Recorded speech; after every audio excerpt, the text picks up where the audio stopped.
These things haven't done well. Well, it's been 7 months.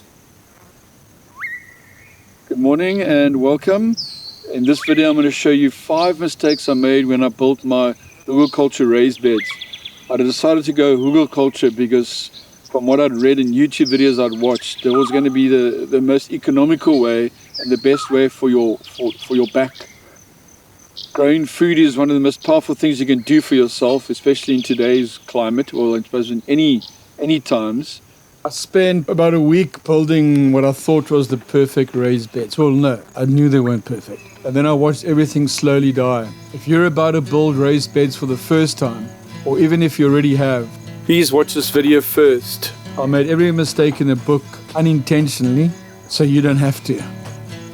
From the left, we've got yellow peppers, chives, basil, spring onion, bird's eye, chili, spinach, can't remember the name, butter, lettuce, kale, and baby spinach.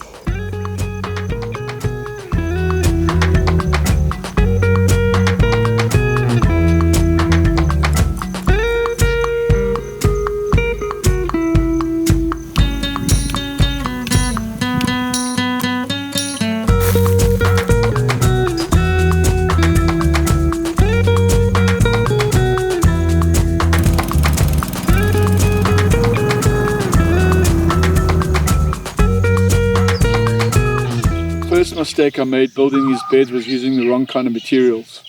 I used thin plywood boards with a pine backing, and then I painted the boards with fence to fence, which I was using for my fence posts, thinking that would help, and it probably did, but the wood is rotting quite badly, so I am going to have to replace them.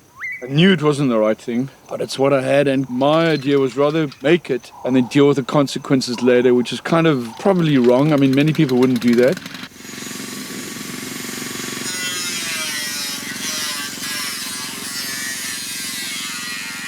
And it kind of works out. At least you get something done, and then you see what's working, and then you can correct it later. If you've got the time, the patience, and you're able to do it yourself, then I think that's kind of an okay kind of philosophy and way of working. Rather use rot-resistant natural wood that are untreated, because you also don't want any of the toxins or the glues and stuff that is on the wood to soak into your soil. And the second mistake, and this is a mistake and you shouldn't do this, was I used fresh wood chip and I put it into the beds which went into the soil. So I think with your big old logs, they're kind of okay because they break down far slower. But the wood chips provide carbon food for your microbes. And the microbes go crazy and they devour all the carbon which is in the wood chip, which is in the soil. But these microbes also need nitrogen in order to survive, in order to grow themselves. So what they do is they take the nitrogen from the soil around them, and any additional nitrogen that you might add, or the plants provide to the soil, and the microbes will eat all the nitrogen they can get.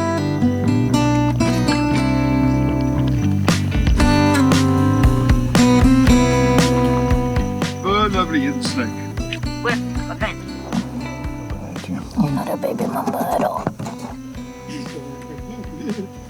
Little thing. Off you go.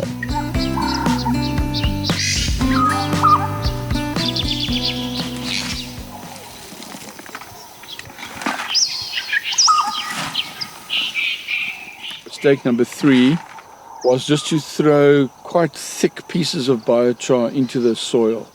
Uninoculated. I didn't charge it with any microbes, with any compost tea, with any urine. So it draws the nutrients from the soil and keeps it inside the biochar, and then doesn't release it until much later when all those gaps and the millions of little holes inside the biochar are filled up. So what you want to do first is inoculate your biochar and then put it into the soil. 2 buckets of moss manure.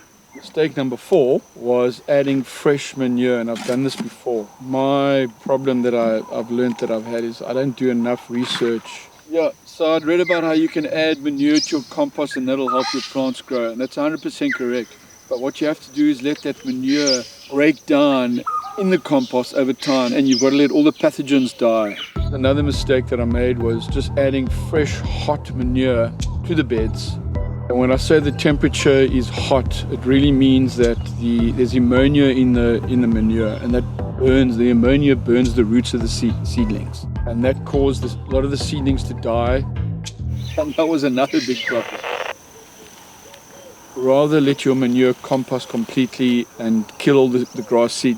Because one thing that did happen was a lot of grass started coming up, and I was like, geez, these guys have sold me really shitty potting soil or compost that I did buy. In reality, it came from all the seed that was already in the horse manure.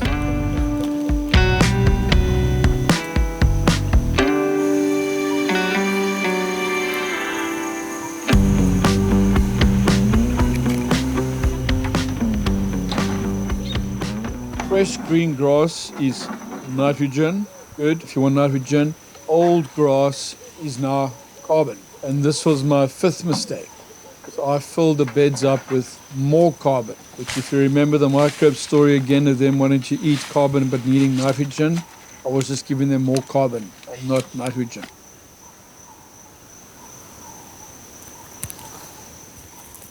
And the sixth bonus mistake was building a hugelkultur bed can create hotels for rodents, because they're burrowing inside and they find these spaces because the bed hasn't actually settled yet. So they're able to live inside these things, and they've got basically accommodation and they've got food. It's only going to work once. There we go, 2 of the guys now. So I ended up with a lot of mice or rats living inside there. They seem to have gotten out. I did catch a few, but that is something to be aware of. You really got to stamp it down hard to not create these air pockets. But I think it's going to be very difficult to not have creatures living inside there. I found there was a lot of them living inside there.